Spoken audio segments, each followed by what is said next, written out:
उत्तर प्रदेश सरकार के प्रयागराज जोन के मुख्य जनसंपर्क अधिकारी पहुंचे आगरा और कैंट रेलवे स्टेशन पर की गई प्रेस वार्ता में उन्होंने पत्रकारों से रूबरू होते हुए कहा कि आगरा पुरातन काल से ही महत्वपूर्ण नगर रहा है। भारतीय रेलवे इसे और आगे बढ़ाने का काम कर रहा है। इस बार रेलवे ने उत्तर प्रदेश के रेल बजट में 80 की बढ़ोतरी की है, जो कि एक ऐतिहासिक कदम है। भारतीय रेलवे इस समय परिवर्तन के दौर से गुजर रही है। प्रयागराज का आगरा डिवीजन जिसमें अहम कड़ी है। उत्तर प्रदेश सरकार यूपी में विकास को गति देने का काम कर रही है, तो वहीं भारतीय रेलवे भी विकास की गति में तेजी के साथ कदम से कदम बढ़ाने का काम कर रही है। आगरा डिवीजन के ईदगाह रेलवे स्टेशन को एक बड़ा हब बनाने का प्रयास किया जा रहा है और यह शहर के मध्य से स्थित है और यहां पर उपरोक्त जगह भी उपलब्ध है।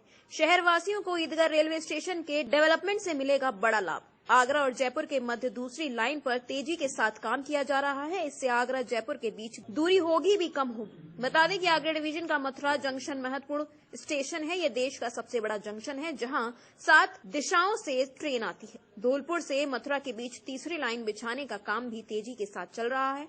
तीसरी लाइन पर मुख्य रूप से गुड्स ट्रेन दौड़ेगी, लेकिन आवश्यकता पड़ने पर यात्री ट्रेनों को भी दौड़ाया जाएगा। अमृत भारत योजना के अंतर्गत आगरा को 15 स्टेशन मिले हैं, जिनका डेवलपमेंट होना है। अमृत योजना के अंतर्गत आने वाले स्टेशन के 55 स्टेशनों के टेंडर किए जा रहे हैं। आगरा रेल डिवीजन के विकास में पूंजी की गई कमी नहीं होने दी जाएगी।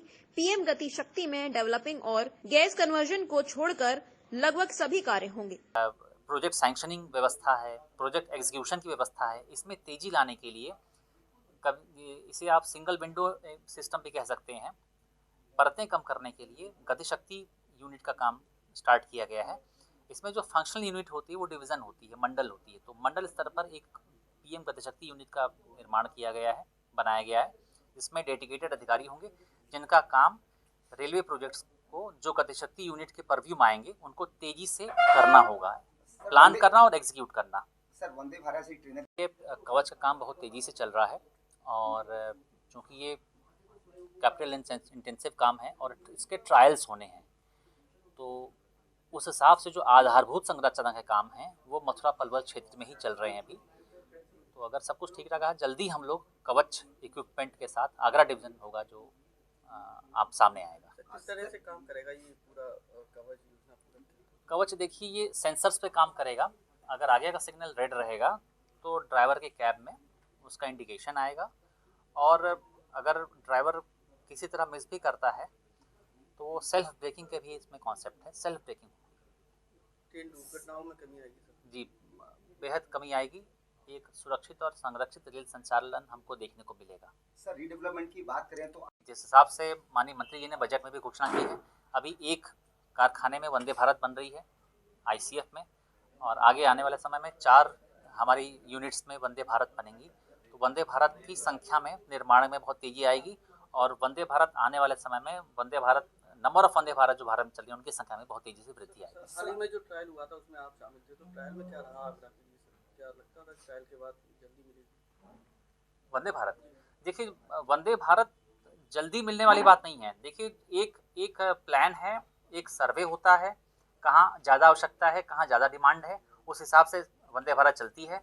लेकिन जिस हिसाब से, जिस स्पीड से इनका मैन्युफैक्चरिंग हो रहा है, तो बहुत तेज़ी से देश में इसका विस्तार होगा। अभी 10 वंदे भारत चल रही हैं और सारी की सारी आर ह्यूज हिट। सर, आखिरी सवाल सर, जिस तरीके से डिवीज़न है अमृत स्टेशन योजना, जो अमृत काल में अमृत भारत की जो कॉन्सेप्ट है, उसमें जो अमृत स्टेशन योजना है, इसमें आगरा मंडल में 15 स्टेशनों का पुनर्विकास होगा, जिसमें 15 में से पार्ट फॉर्म में कुछ का टेंडर फ्लोट हो भी गया है, टेंडर अवार्ड हो भी गया है। सर्वे का अभी सर्वे होगा, उसके बाद बाकी चीज़ें होंगी। सर, पीएम गति देखिए, हमको रेलवे को जैसे आम जन के का सवारी का माध्यम है, यात्रा का माध्यम है, तो हमें अपग्रेडेशन भी करना है, और अपग्रेडेशन ऐसा करना है कि आम लोगों के पहुंच में रहे, आम लोगों को उसका लाभ मिले। क्योंकि 140 करोड़ में एक बड़ा हमारा मध्यम वर्ग है और एक वंचित वर्ग भी है, जो जिसको रेल में जो मॉडर्नाइजेशन हो रहा है उसका लाभ मिलना चाहिए। तो ऐसे में जनरल कोचेज़ में भी डिज़ाइन चेंज किए गए। दीनदयालु कोच आते हैं, पहले नॉर्मल कोच होते थे, अब दीनदयालु कोच हैं जिनके डिज़ाइन एकदम डिफरेंट है। इसी प्रकार में स्लीपर कोचेज़ में भी सुधार किया गया है।